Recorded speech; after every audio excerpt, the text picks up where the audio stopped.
Learn the most empowering hiring techniques. Land the most desirable talent. Launch your company towards massive success. This is the Higher Power Radio Show with your host, Girard. Why is the phone screen the most underutilized tool in hiring today?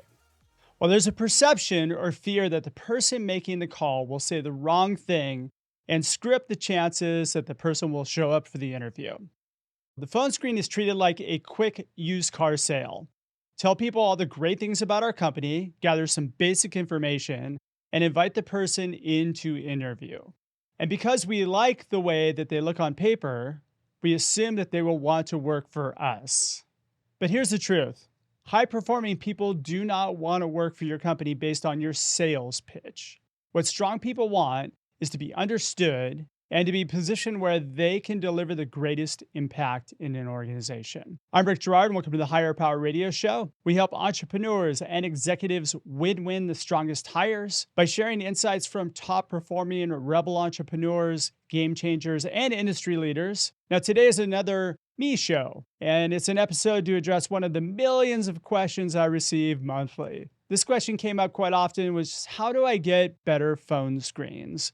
So today we're going to tackle that, and I'm going to share with you guys the number one question that every phone screen needs to ask before somebody gets to an interview that's going to load up some great intel as to whether or not somebody should or should not be brought in for an interview. Today we're going to discuss phone screens, what I like to call discovery calls. I think they are the most powerful tool in your recruiting arsenal because that call should be designed to save time for not just the person interviewing, but the interviewers and the interview team as well. Why they're critical to hiring A players? Because this is your first impression that you're making within a company, and it's also the place where people are going to check out the quickest. And then the most important question you need to have answered before bringing in anyone for an interview. So let's talk a little bit about the challenge today. The phone screen, there's a bit of a fear, or what ends up happening is hiring manager ends up doing a quick phone screen. It's usually a technical conversation or something to that effect.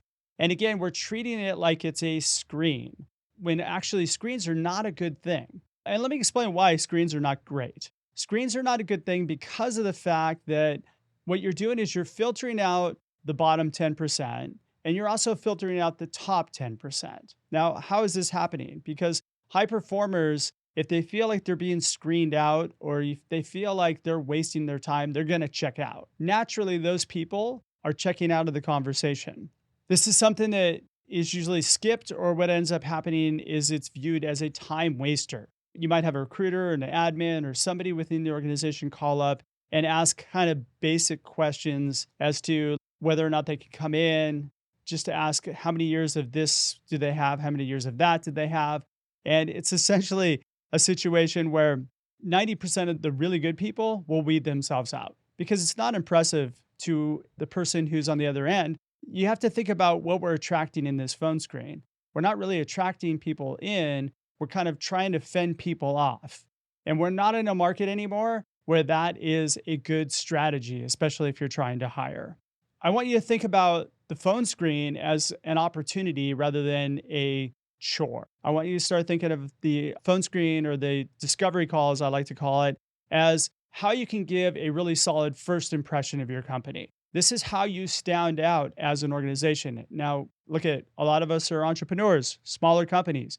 You have to stand out. You have to demonstrate that you're not just some fly-by-night little company that just got funding that's kind of hoping that they're going to be successful. You know, your key component as a founder or a executive at a small startup is that you need to attract the strongest people. Give a strong first impression of the company. And this starts, of course, with this discovery call. The other thing is you need people to show up for your interview when you do have the discovery call. I've had lots of complaints from CEOs talking about how they've had people that they've invited in for an interview and they just no-show. And that's going to continue, by the way. And the reason why they're no-showing is because you're not standing out as an organization. If some other organization with a bigger name brand contacts them, then guess what? That's the interview they're going to go to in most cases. The other thing that's really, really important about having a discovery call with somebody is that you're able to understand, number one, how somebody's positioned, whether or not they're even right for your organization. And two, how to close a person at the end of the process. That's why I want to share with you this one really important question that every phone conversation should wrap up with. Every discovery call should wrap up with. If you've got a good discovery call where somebody's in alignment with your organization, this is the one question you should be asking every time. And that question is simply, what are 3 or 4 main criteria that you need to see within an organization or an opportunity for you to accept an offer? And that's it. 3 or 4 main criteria that you're going to judge us by. We are in a market right now where we're not making the decisions the candidates are. So you have to understand that if I understand what's important to this person and I can provide that for them, then that gives me a huge competitive advantage.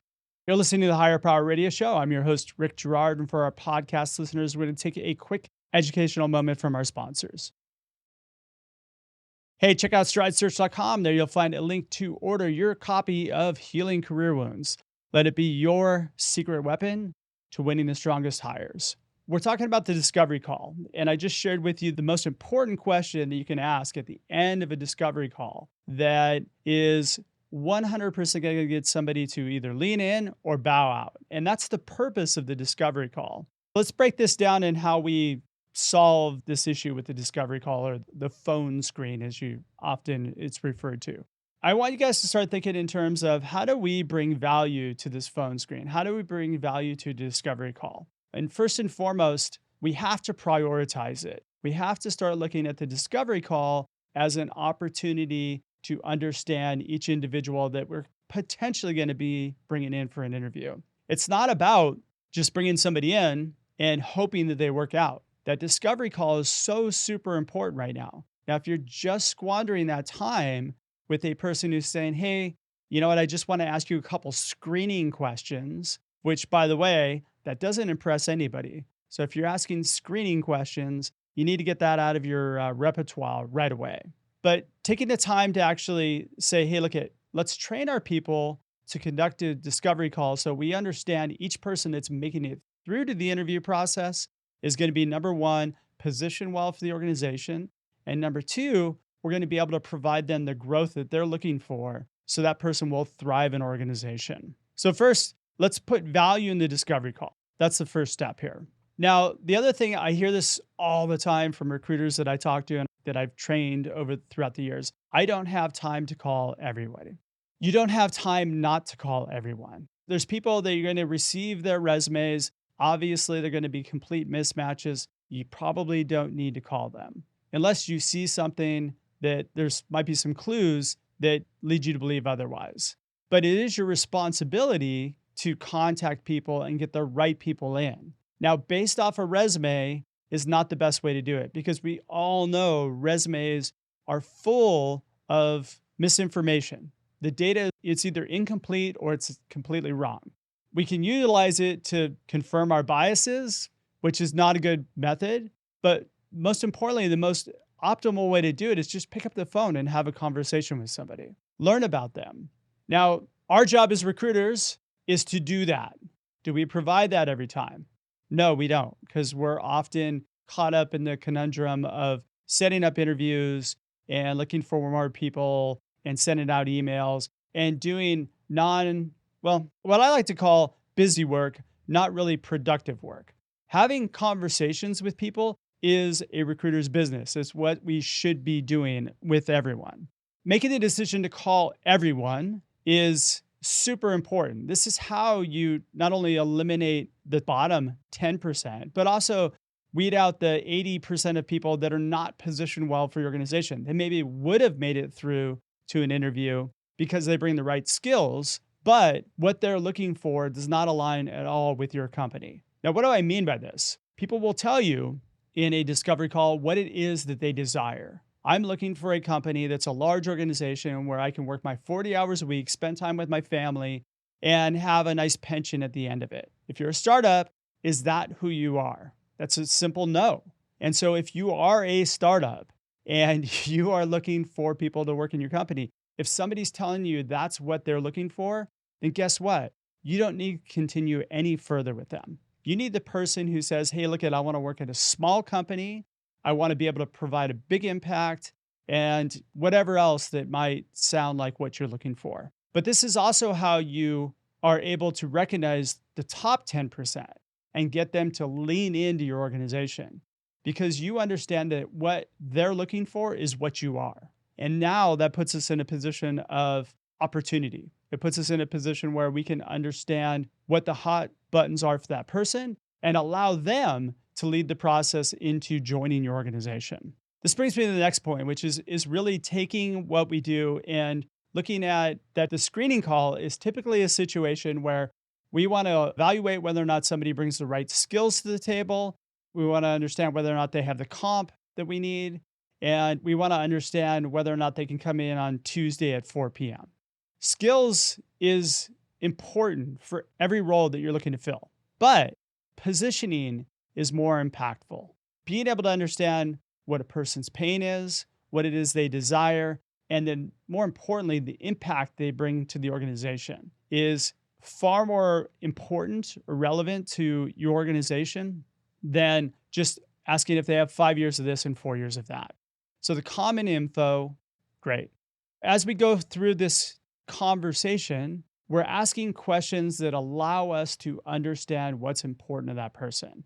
We're not pitching the company. We're not selling our opportunity. We have plenty of time to do that at the end. But if I'm asking somebody about why it is they're looking for a new role, and their only answer is, well, I want to make a bunch more money, but everything is great here, and there's no reason for me to leave other than I want to make more money. That's not a good enough pain point for you, number one, to engage that person and bring them in for an interview, but you're not going to want to compete with a bigger paycheck because, quite frankly, somebody else who's a larger company is going to be able to come in and offer them that. So let them play that. Forgo the heartbreak of missing out on a good player who wasn't positioned well for your organization. We're going to do pain, desire, impact. Then we're going to get into your common info. This is what everybody asks in a phone screen. Ask about the skills. You're going to understand what skills they bring to the table. That's usually linked to the impact piece of the conversation. And then, of course, the commute, where they're interviewing, and compensation expectations. You've gathered this good intel. You understand that somebody's in alignment with your organization. Best way to wrap up now is by asking this question. So I call this the main criteria. What are 3 or 4 main criteria that you need to see in an opportunity for you to accept an offer with the organization? Now, not saying my organization, with a organization. And there's a critical component to this is that I do not want to include myself in this just yet. I do understand that somebody is positioned well. I've got myself a really solid player. I don't want to just drop the ball. What am I going to have to do for you to accept an offer with my company? I want to keep myself neutral at this point. Now you're allowing them to tell you how you need to close them, what it is that you need to give to them in order for them to be complete, feel whole, and want to join your organization. So what you're doing is you're confirming what they might have already told you in their pain point, what it is they desire, and the impact piece. Now, here's some really cool tidbits.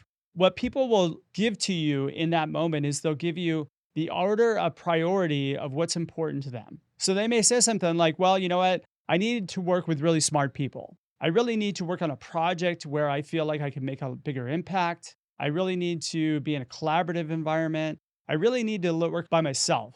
I need to be left alone, given the scope of the role, and then just left alone, and I just check in once a week. They may say to you, look, I really need to be in a situation where I can get at least a 10% pay increase because da-da-da-da. But they're telling you in order of priority what's important to them. And now you can mentally just kind of have this conversation and help them to connect the dots. So this is how we can stand out.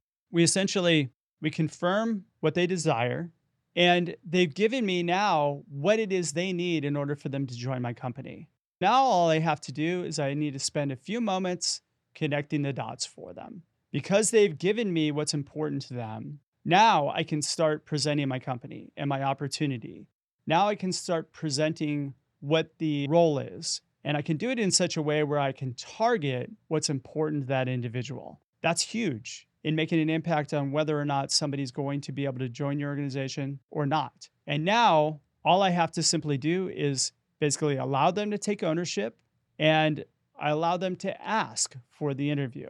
Joe, Bill, Sally, whoever you're talking to, look, here's where I see we fit. Here's where I see we don't fit. What would you like to do? And simply leaving that open and allowing them to drive the process is so powerful, because when somebody asks for the interview, they will show up. And now you've got a situation where you're putting in strong people who are positioned well for the organization, who will not waste time of the people who are interviewing that person. That's how we stack the deck. That's how we get really good people into the organization and utilize that discovery call and that phone screen to the greatest of your ability. Some key takeaways I just want you guys to realize that this is one, please start prioritizing your discovery call. Stop calling it a phone screen, call it a discovery call. Look for alignment of positioning for every person before they are brought in for an interview. If somebody aligns with the organization, invite them in. Ask them what they'd like to do. They will ask for the interview. And if people ask for the interview, they will show up. And then finally, let people be proactive in their interview. Let them drive the process. Let them do the heavy lifting. Because when they do, then it becomes a much more powerful bond, and it's much easier to get somebody to join your organization. Well, I want to thank you for tuning in this week's short episode of Higher Power Radio. I want to thank our team, Brian Colburn, Andrea Ballin, and Ayla Girard. If you're listening to the podcast, please subscribe, review, and share. After all, this show's for you, and we're going to continue to bring great content to you week after week. You can join the Higher Power Radio community at Higher, H-I-R-E, Power, P-O-W-E-R, radio, R-A-D-I-O.com. Or you can drop me an email at rickatstridesearch.com. Tune in next Tuesday. Our guest is Hilman Sori. He is the co-founder of Coach CRM. I'm your host, Rick Girard, and you have been listening to the Higher Power Radio Show. Aloha. Thank you for listening to Higher Power Radio. Catch our LinkedIn Live show every Tuesday at noon, or download the podcast on iHeartRadio, iTunes, YouTube, or your favorite podcast platform. We appreciate you joining us on Higher Power Radio with your guide to hiring success, Rick Girard.